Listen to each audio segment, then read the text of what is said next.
Amém, amém, amém.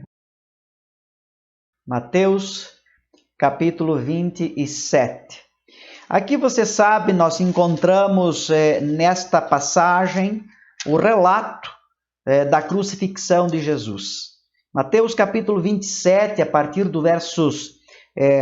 a partir dos versos 11, nós vamos encontrar uma porção antes de Jesus ser crucificado, antes de Jesus ser entregue para ser crucificado. Nós vamos encontrar uma porção aqui do verso 11 até o verso 26, a narrativa de quando Jesus esteve diante de Pilatos para ser julgado também pelo governador romano. Os versos que eu quero convidar você a ler, a acompanhar comigo, estão aqui a partir do verso 20. Então abra aí a sua Bíblia no capítulo 27 de Mateus, verso 20, e vai dizer assim: Mas os principais sacerdotes e os anciãos persuadiram o povo a que pedisse Barrabás e fizesse morrer Jesus. De novo perguntou-lhes o governador: Qual dos dois quereis que eu vos solte? Responderam eles: Barrabás. Replicou-lhes Pilatos: Que farei então de Jesus chamado Cristo? Seja crucificado. Responderam todos. Esta é uma história e um episódio bem conhecido de todos nós. Momento do julgamento de Jesus, de uma parte do julgamento, depois de ter sido julgado pelos próprios judeus, ali no Sinédrio, diante dos sacerdotes, do sumo sacerdote, diante de Herodes. Nós encontramos então aqui Jesus sendo levado para ser julgado também pelo governador romano, uma vez que o Império Romano, quem dirigia, quem governava, quem tinha a supremacia imperial como conquistador, né, do povo judeu, estavam então ali diante do governador romano. Pilatos era um homem bastante, diríamos assim, bastante frouxo. Ele tinha medo de tomar posição, de tomar partido. Isso fica bem evidente também nesta história. Mas o que estava acontecendo, segundo os historiadores, segundo os comentaristas bíblicos, o que estava acontecendo era que Pilatos, como governador romano, ele não era bem visto pelo povo judeu. Lógico, nós encontramos aí o povo judeu sendo massacrado pelo Império Romano, sendo oprimido. E então o povo judeu não gostava nem dos soldados romanos, nem do governo romano. Isso é óbvio, fica bem óbvio quando eles entendiam que Jesus seria uma espécie de libertador político da opressão que eles tinham do Império Romano. E então, Pilatos, ele entende que esse é um momento oportuno para ele, pelo menos, deixar de ser tão mal visto pelos judeus, e talvez estreitar um pouquinho os laços de amizade e de confiança com o povo judeu. O que acontece então é que havia uma tradição, havia um costume na época, que por ocasião da festa da Páscoa, sempre se dava uma oportunidade, uma chance para um prisioneiro. Então, como uma demonstração de libertação, até porque a Páscoa representava a libertação do povo judeu, do povo hebreu lá da escravidão do Egito. Então eles tinham esse costume também de oferecer a um dos prisioneiros que estava ali preso, condenado, oferecer aí uma oportunidade de liberdade. Bem, aqui nós encontramos dois prisioneiros sendo mencionados: Jesus e Barrabás. Jesus e Barrabás. De um lado, nós encontramos então aqui dentro desse relato, um homem conhecidíssimo por todas as coisas que praticava, pelo seu caráter, pelos milagres. Jesus, chamado Cristo. A palavra Cristo no grego é a mesma palavra Messias do hebraico, né? Então, Messias e Cristo é a mesma palavra, tem o mesmo significado e significa o enviado, o ungido, né? Aquele que seria enviado para ser o Salvador do mundo. Então, Jesus era o nome comum, não é? O nome comum de Cristo, né? E Cristo, então, era o título que ele tinha. Então, ele era conhecido como Jesus Cristo, Jesus o Messias. Veja um detalhe interessante aqui. Jesus era conhecido, como eu mencionava, conhecido pela bondade que fazia, pelos milagres que fazia, pelas palavras de amor e compaixão que dirigia ao povo, e o próprio Pilatos reconhecia que este Jesus era o Messias, era o Cristo, a ponto de ele chamar Jesus de Cristo, Jesus chamado Cristo. Então, por um lado, nós tínhamos este homem conhecido. Por outro lado, nós tínhamos o outro prisioneiro, conhecido como Barrabás. Um homem sanguinário, um homem revolucionário. Ele era uma espécie de Che Guevara. Um homem que queria a liberdade do povo à custa da força, à custa de invasões, e por isso ele estava preso. Ele era líder de um bando de revolucionários que havia inclusive incendiado aldeias. E é interessante porque esses revolucionários, né, eles querem liberdade do seu país, liberdade do seu povo, e ataca o próprio povo para dizer que quer liberdade do povo. Não dá para entender muito bem a mente desses revolucionários, não é? Barrabás era um destes. A história, os livros históricos nos trazem este perfil deste homem bravo, raivoso, desse homem que não pensava antes de agir. Enfim, ele tinha esse grupo de libertação, ele queria libertar pela força o povo judeu da opressão dos romanos. E por isso ele estava preso sob jurisdição de Roma, porque ele estava afrontando o Império Romano. Agora, tem um detalhe interessante aqui também sobre Barrabás. Segundo alguns comentaristas bíblicos e segundo a história, Barrabás era o sobrenome deste homem. Mas, na verdade, o primeiro nome deste homem também era Jesus. Jesus era um nome comum, já que Jesus deriva do nome Josué, certo?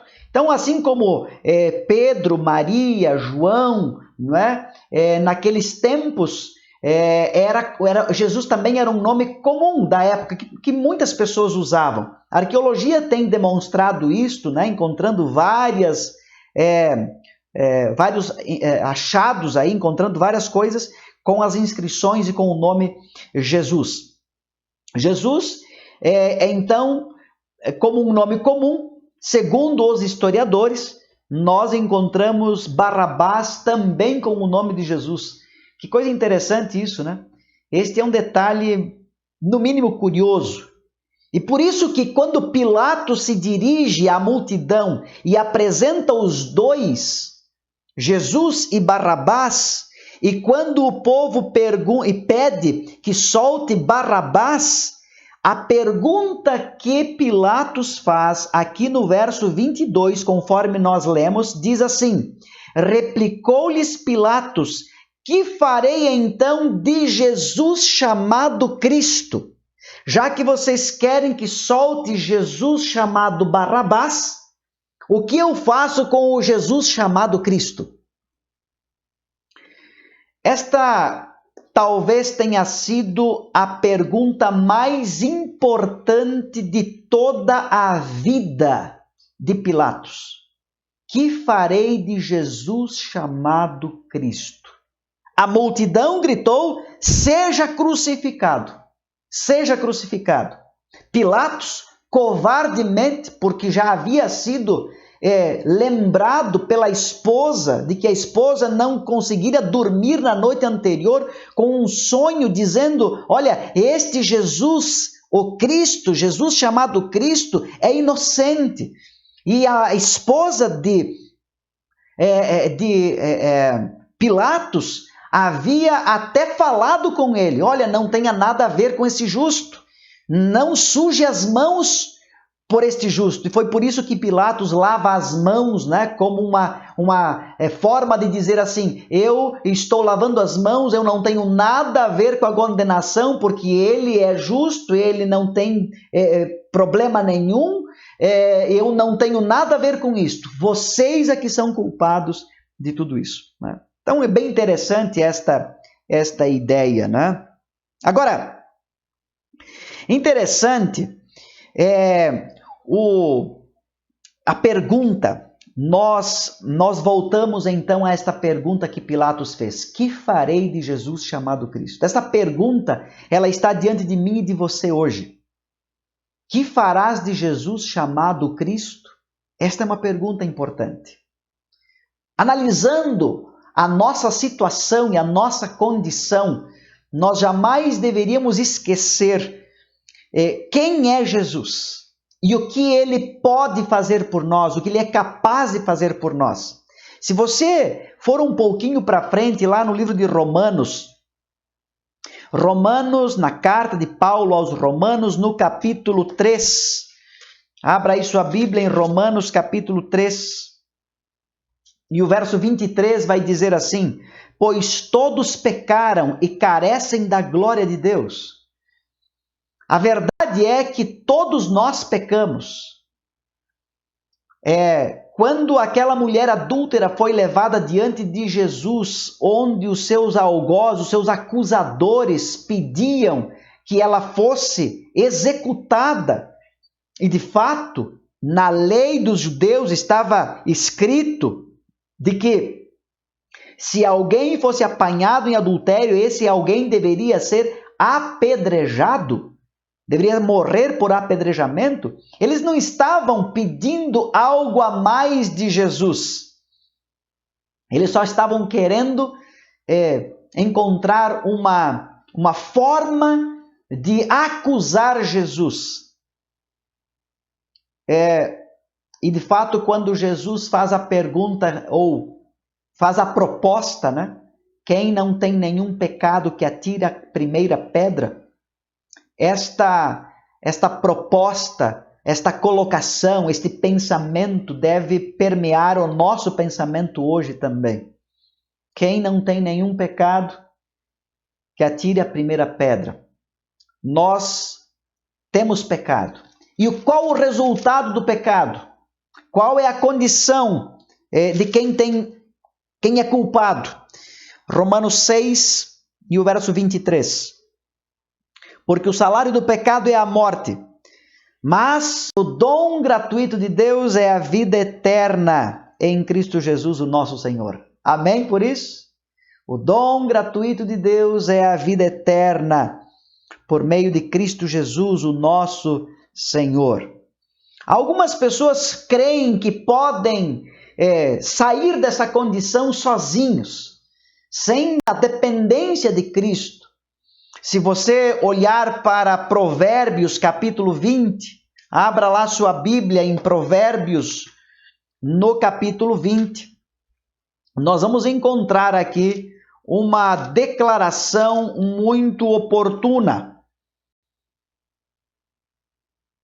Provérbios capítulo 20. E o verso 9 diz assim: quem pode dizer, purifiquei o meu coração, limpo estou do meu pecado? É um questionamento, uma pergunta. Quem é que pode dizer, eu limpei o meu coração? Eu estou livre do meu pecado? E se nós olharmos para a Bíblia como um todo, nós vamos encontrar, e é importante que a gente compreenda a situação do ser humano, porque somente quando nós compreendermos qual é a nossa condição real, então nós vamos começar a dar o próximo passo, que é dar valor ao sacrifício de Cristo Jesus. Se você for um pouquinho para frente, aí em Jeremias, no capítulo 2, Jeremias, capítulo 2, Jeremias, capítulo 2, e o verso é o verso 22. Jeremias, capítulo 2, e o verso 22, diz assim: pelo que ainda que te laves com salitre e amontoes potassa, continua a mácula da tua iniquidade perante mim, diz o Senhor Deus. Olha que coisa interessante. Essa é a condição do ser humano. Nós temos uma inclinação a cometer o erro. E é por isso, queridos, que a pergunta, o que faremos de Jesus chamado Cristo, ela é tão relevante neste contexto. Quando nós compreendemos a nossa situação e a nossa condição pecaminosa, nós vamos entender que não podemos fazer nada sem Jesus. Até uma música que diz, não sou nada sem Jesus, Ele é tudo para mim. De fato, não somos nada sem Jesus. O que faremos de Jesus chamado Cristo? Essa é uma pergunta importante neste contexto, como nós já comentamos.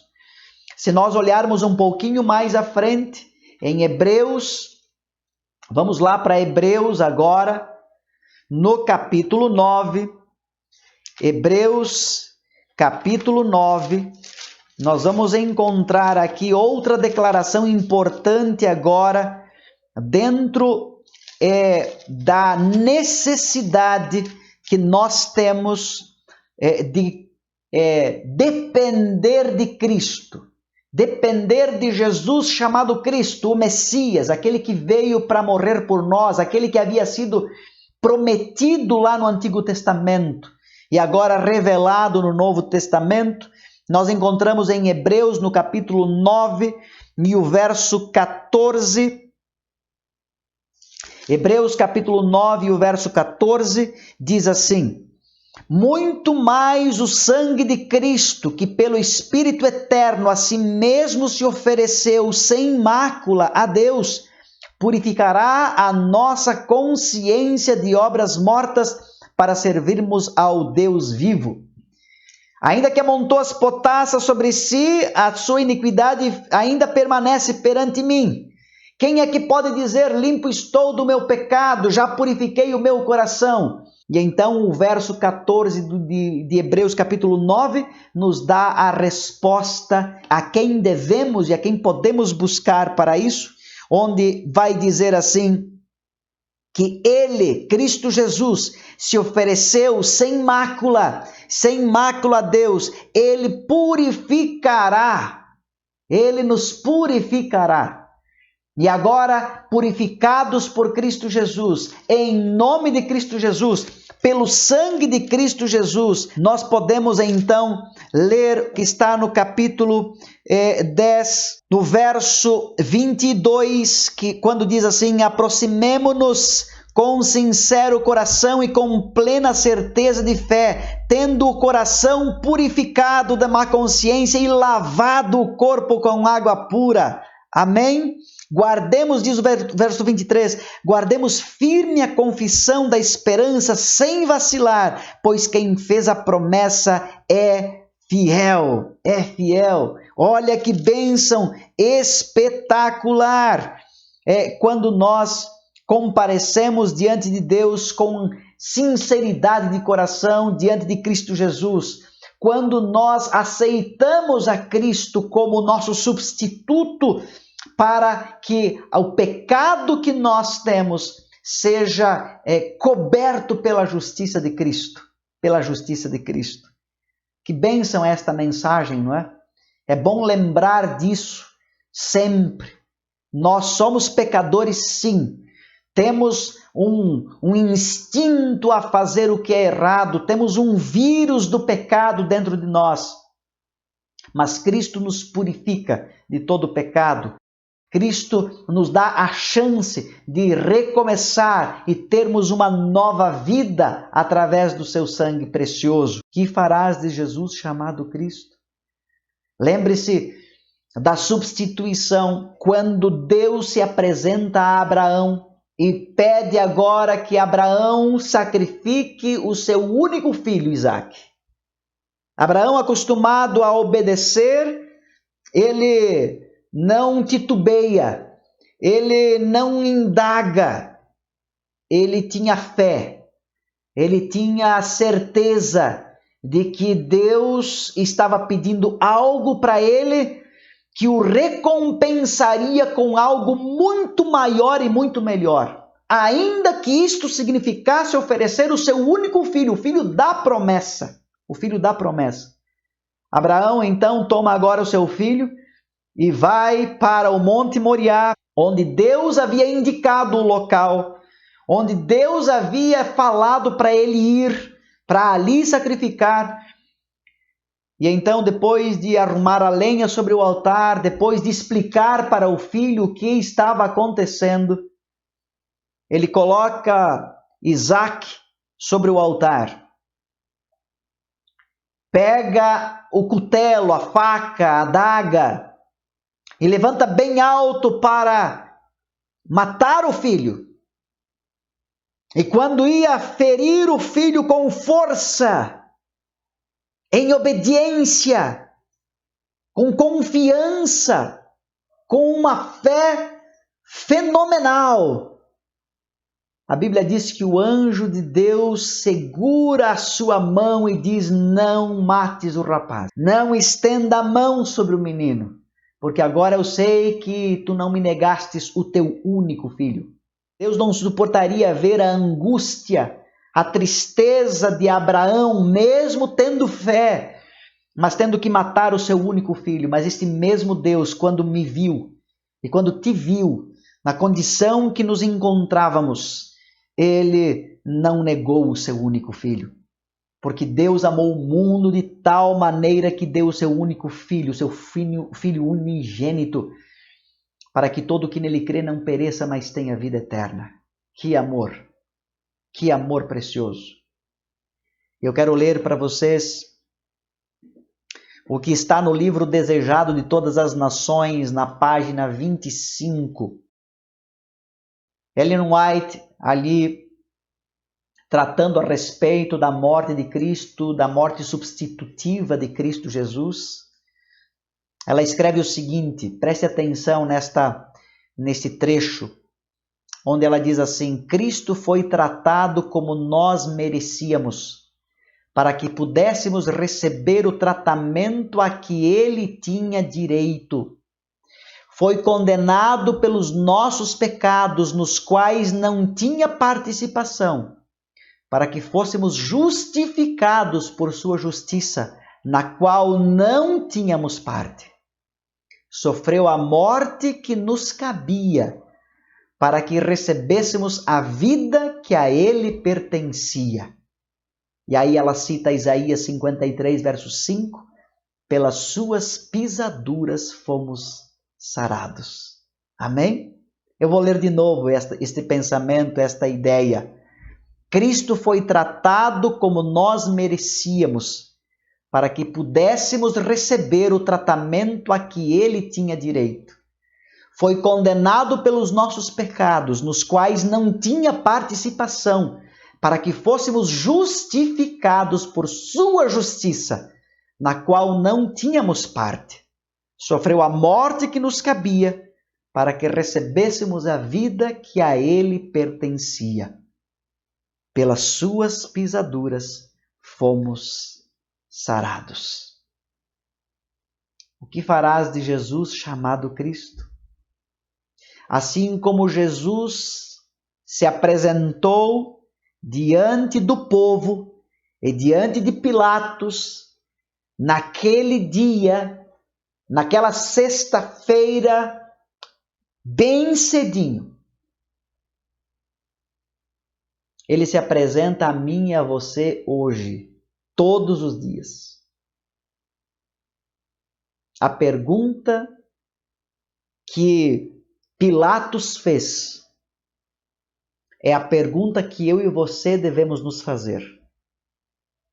Que faremos nós de Jesus chamado Cristo? Aceite-o e você terá uma nova chance.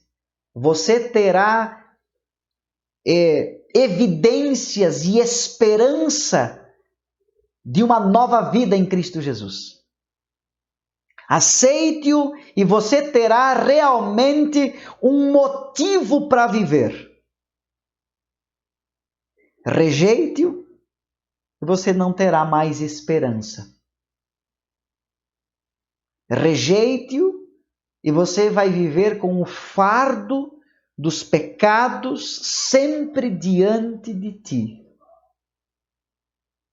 Davi, ao escrever o Salmo 32, naquele momento de confissão dos seus pecados, ele diz: enquanto eu me calei, enquanto eu não confessei os meus pecados, enquanto eu não confiei no perdão divino, os pecados estavam sempre diante de mim, me batendo, me acusando.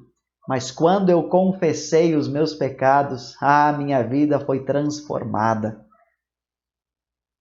A confissão dos pecados, ele só pode acontecer se eu tiver confiança naquele que morreu pelos meus pecados. E Jesus se apresenta a mim e a você para que nós tenhamos esta confiança, para que nós tenhamos a oportunidade de dizer: eu sei em quem eu tenho crido. Eu tenho certeza que Ele é poderoso para me perdoar. Ele é poderoso para me libertar. Ele é poderoso para me manter firme até a volta de Jesus. Ele é poderoso para que eu não caia mais em tentação. O que faremos nós de Jesus chamado Cristo? Aceite a Jesus como seu Salvador único e verdadeiro. Aceite a Jesus como seu único intercessor. Aceite a Jesus como a sua única solução. Não faça como Pilatos. Deixe os outros decidir e eu lavo as mãos. Mas aceite a Jesus de coração profundamente. E Ele fará maravilhas na sua vida e na minha vida também. Se esse é o seu desejo, eu quero orar por você agora. Querido Deus, muito obrigado pela mensagem desta noite. Obrigado por nos lembrar que, apesar de sermos pecadores, apesar de termos nossa condição pecaminosa, caída, nós temos a grande esperança.